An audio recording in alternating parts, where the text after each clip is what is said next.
Well, hello everyone and welcome to a game review. This is RJ from Team Overload, and today I'll be reviewing Flare.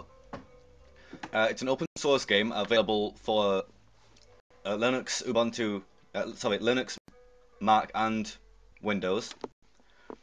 And it's kind of an RPG style game. I'll start a new game to show you the basic mechanics.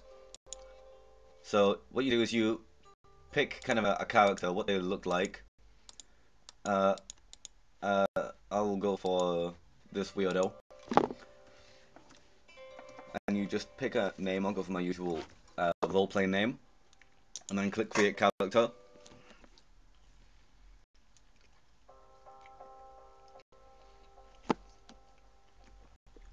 Now you start off at the frontier outpost. You control where you move with just WASD.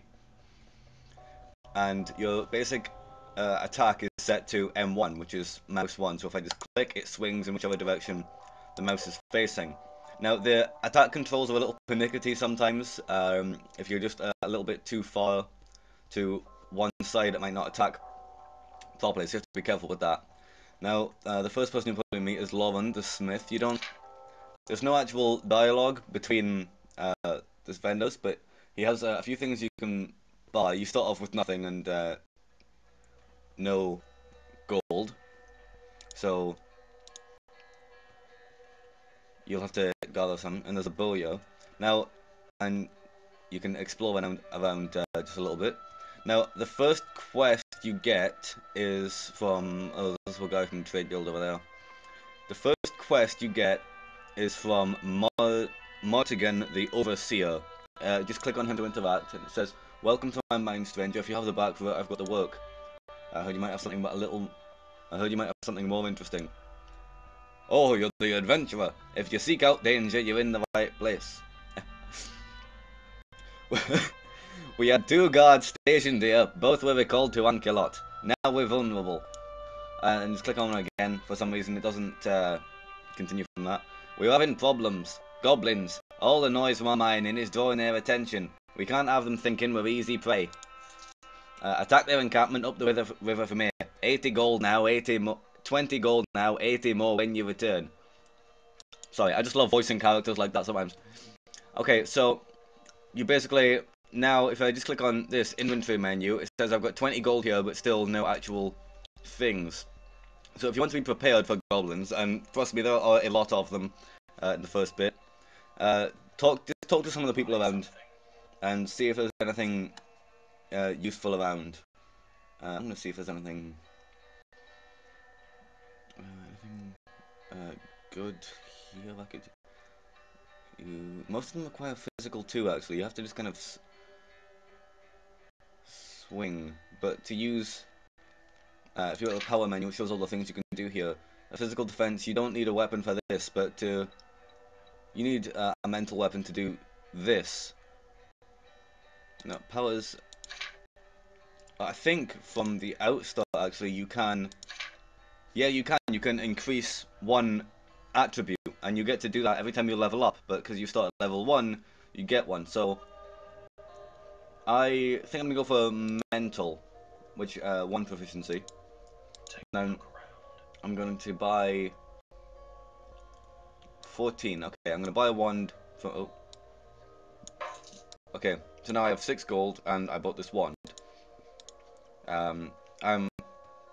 For those of you who know me in real life and I've spoken to, you will know that most of the time in role-playing games I do play a mage, so it's always useful to get a wand first, and then you can use magic from then on. Now just up here I think you'll find your first enemy. Let's see if I can just one more time. Okay, here, this is a goblin, level 1. It shows their name, their level, and their health up here. So what you'll want to do is, well, for a start, just click on it, and you'll hit it. Now, oh, some clothes. And now what I haven't done is, now I think about it, bound my mental power to mouse button.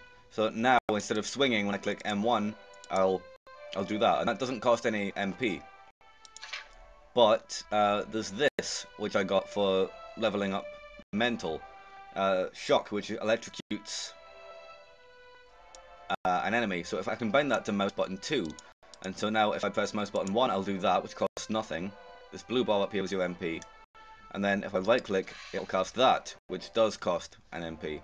And the next thing I'm going to do, because this happens to me quite a lot, is I'm going to bind the heal to number 1 on the keyboard. So when I press 1 there, it casts a healing spell on me. And what you'll basically have to do in the start is just wander around and look for goblins to attack.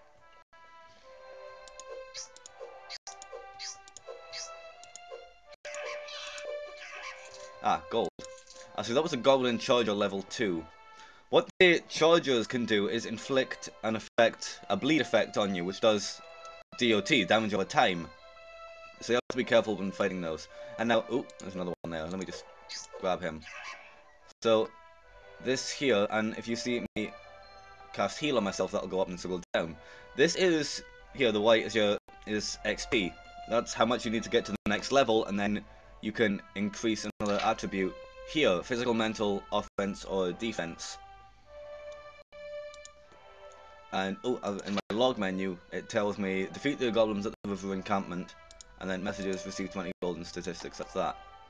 Now, in my inventory menu, I now have these clothes that I picked up from the goblin I killed, and I have to those go on body. Now, main hand is your main offense, and it will tell you here. It's on the 3rd level down below where it says level 2. It says that it has to go in your main hand. This can't go in offhand. It has to go in main hand.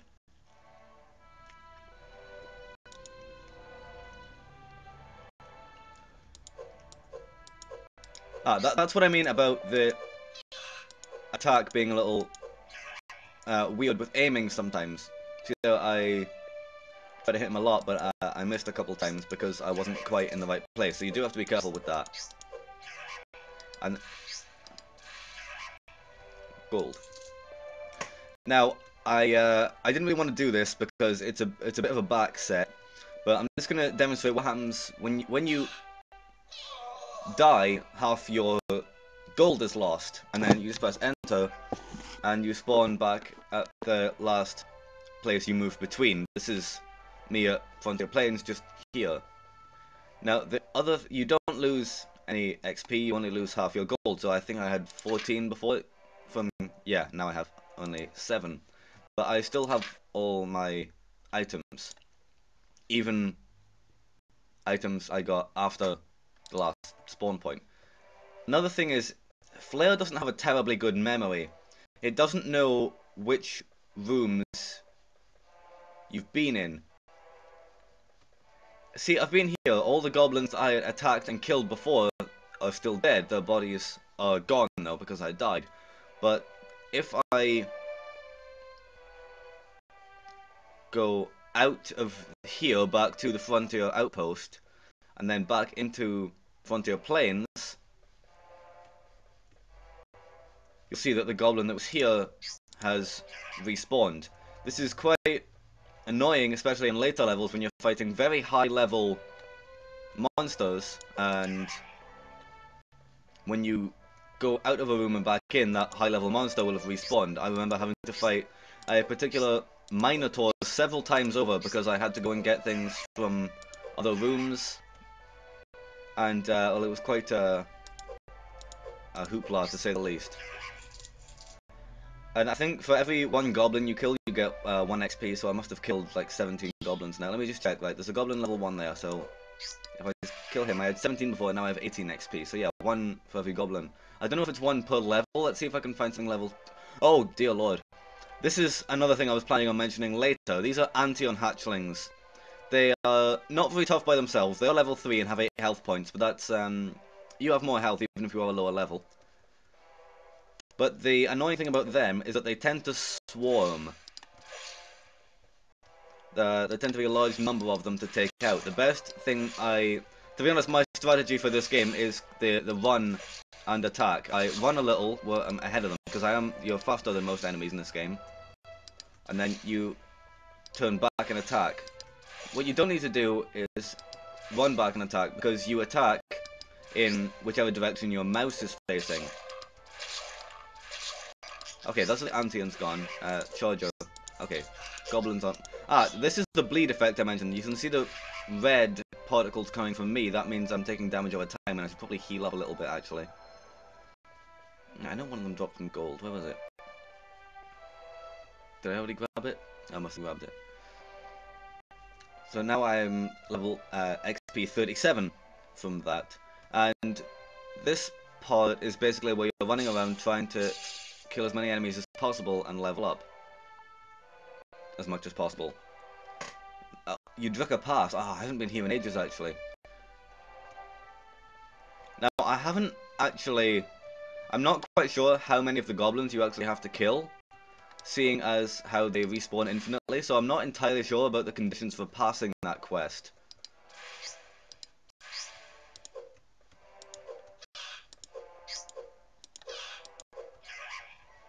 So you'll have to figure that one out by yourselves once you do get the game.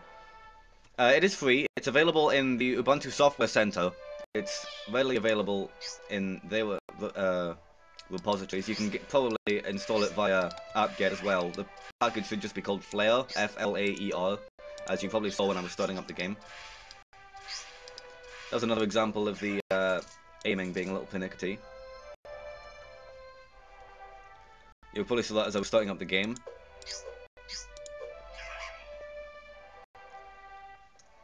Ooh, Antion hatchlings. Now, once you've faced a group of Antion hatchlings, you'll probably be quite annoyed at how they swarm and probably kill you repeatedly.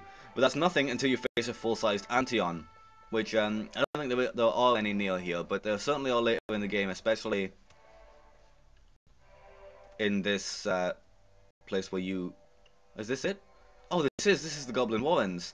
This is where I am in my current game, but obviously I was much more prepared then because I was a much higher level because I'd run through all of those places. But I'll show you this. This is the guy you first talk to. I am Miguel, a scribe with the Order. I am grateful you've come. We are short on trained warriors due to the call to arms in Encelot. Why is the Order interested in these ruins? He doesn't even stop to ask who the Order are. He simply wants to know what's up with the ruins.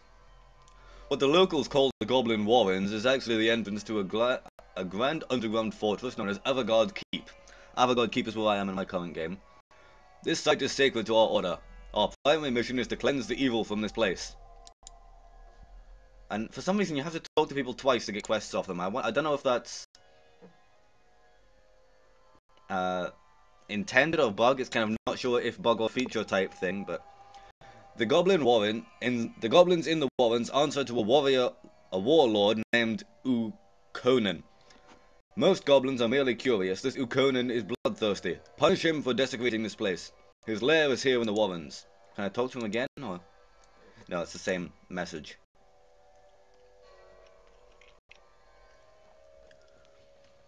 My main question for this guy is, why is he not going and doing anything about it? Ah, more Antion hatchlings. These things bug the hell out of me. I'm probably going to die in this demonstration, because I didn't come here until I was a much higher level. I think I'm level 5 in my current game. I'm only level 1 in this one, because I just started it up to demonstrate.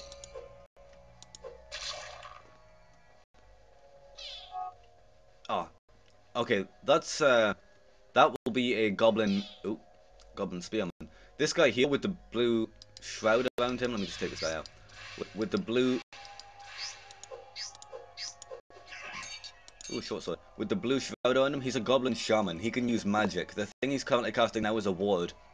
It stops him from taking a certain amount of damage. Once you get up to a certain level, you actually can... here it is. Once you get up to a certain level in mental and offense, you can... This spell here is the one he's casting now. You can cast that once you're a high enough level. If you hit him enough times, I think it calms down. Oh, this is a zombie. You can find these in the plains. I just didn't, because I didn't go that direction. I came here. They make quite a cool effect, actually. The best thing about zombies is when you score a critical hit on them, because that makes their heads blow up in quite a spectacular effect. Oh, here's level 3. Let me test. 68 XP. Once I kill this guy, do I get 3 XP? Oh. Once he kills me... No. Okay. I should respawn just here, actually, because, yeah, that's where I came from. Do I still have this quest? Defeat Ukonin in the Goblin Warrens. Okay, let's see. Antion hatchlings are level 3. I currently have 68 XP. Let me see. Oh, I do. Okay, you get 1 XP per each level of whatever the creature that you kill is. So when you kill a level 3 Antion hatchling, you get 3 XP points. Oh, well, that's good. I like that. That's a good system. Now let me check my inventory, see all the stuff I've picked up. I have a short sword, so if I put... does that have to go? It does have to go in main hand. That would go there, but it can't because I don't have physical 3. When you upgrade in the character menu, your physical, mental, offense, and defense, the number here is the physical you have, and that's the mental you have, and then these are offense and defense.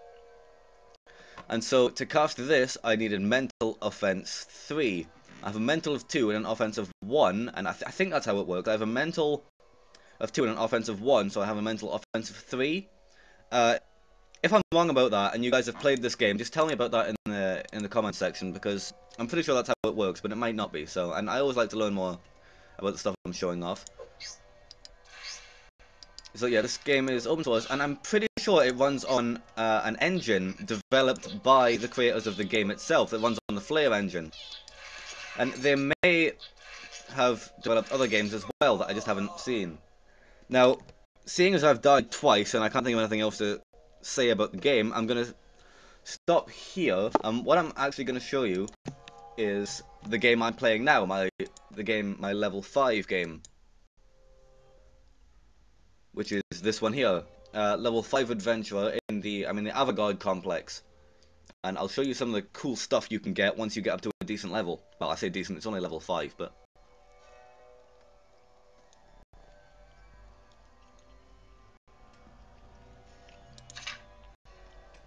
log. Okay, so this is my current setup. As you can see, all of my inventory slots are full. Once you get up this high, this is the insane amount of crap you will collect from enemies. I have this level 4 rod, which allows me to cast quite powerful spells, and an Ember Slinger, which is quite useful with a certain perk I have. The perk I'm talking about there is Immobilize. It pins the enemy down, which is especially useful. It pins the enemy down, which is especially useful for chargers, goblin chargers, and other such chargers. And Quake, this is a good one. I'll show you this. Quake I have bound to key 4. It's kind of a... Oh, this Minotaur can actually... This is the Minotaur I was talking about that I had to kill several times. But what it can do is... see that there? That is what I can do. If I press 4, I do that. We just both did it at the same time.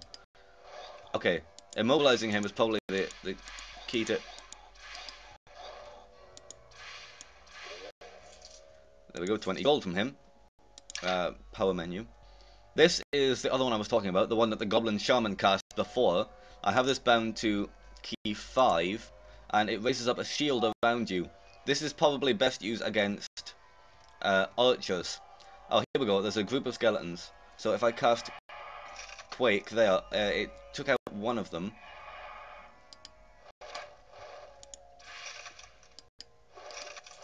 And, yeah.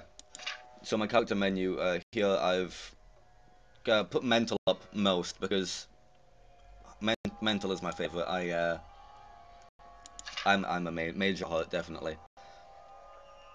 Now, burn, freeze and burn are the next two mental offense, and teleport. This is the one I really want to get soon, because I know how I told you about Antion hatchlings. Those are the tiny spiders. Then there's Antions, which are the bigger spiders, which are really a bit harder. And then there are Antion blinkers. the run and attack method does not work with them, because as soon as you run, they teleport directly behind you. It's quite annoying, and I'd like to be able to get the better of those. There may be one out here, actually. I'll see if I can... Oh god, zombies. Zombies, zombies, large amounts of zombies. Oh, and skeletal ice mages. They cause you to slow down for ages. These things are so annoying to take out en masse. I'm gonna die, I know I am. Oh, heal, heal. Okay, there we go, I'm dead. Died. Do not, even at a higher level, do not try and take on as many of those as I just... Okay, I'll stand a better chance with the Minotaur than I will with those. Now, another good thing to do is try and... Oh, that didn't happen there, but try and stay behind cover. So that, oh god. So that enemies won't notice you. See here, this goblin can't see me. And the other best thing to do is this display up here only appears when you mouse over an enemy. It doesn't matter if they've seen you or if you're currently engaging in combat with them. You can see that. See, if I just here, I can see that spearman there and he's dead. But if I mouse over this spearman, I can see his level and health and he hasn't even noticed me yet. And the other good strategy for this is use immobilize, so that I know the spearmen don't charge, but it's especially good for chargers when they don't notice you. I use immobilize so that they won't chase after me and I can take them out while they're on the spot. See there, as much as he wants to, he can't get me. Ooh, cursed buckler. I don't really want to take that, it's cursed. Just one shot that skeleton.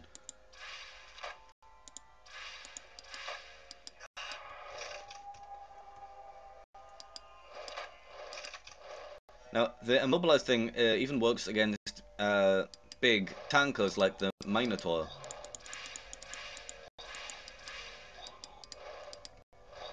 And he's level 8. I've got so much loot from repeatedly killing this guy. The fact that it doesn't remember is kind of a cheat, I guess, for level grinding. You see here, I need to get 5,500 XP to get to level 6. And you only need 100 to get to level 1. So if I come back here, what I could do is just keep repeatedly killing...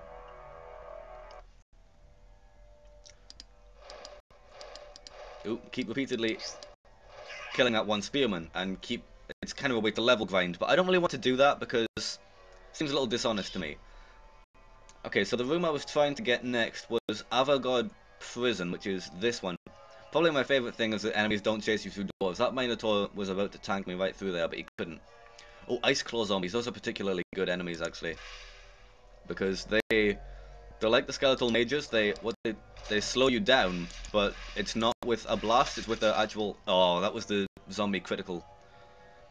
They use their hands, but they do slow you down. So it's best to take those out.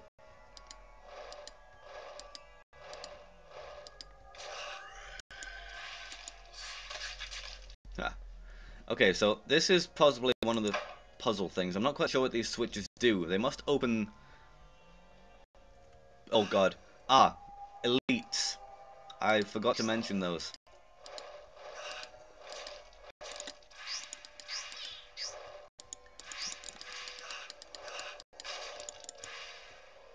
They're quite fast, possibly even faster than the player, but I have managed to run away from them before using a kind of zigzag method. And they do quite a lot of damage. Okay, so these 4 doors here, closed, open, open, closed. If I flip all these switches, let's see if they correspond. Oh no, I can't flip them anymore. They must only be single-use switches. Oh well, I wonder what's down here.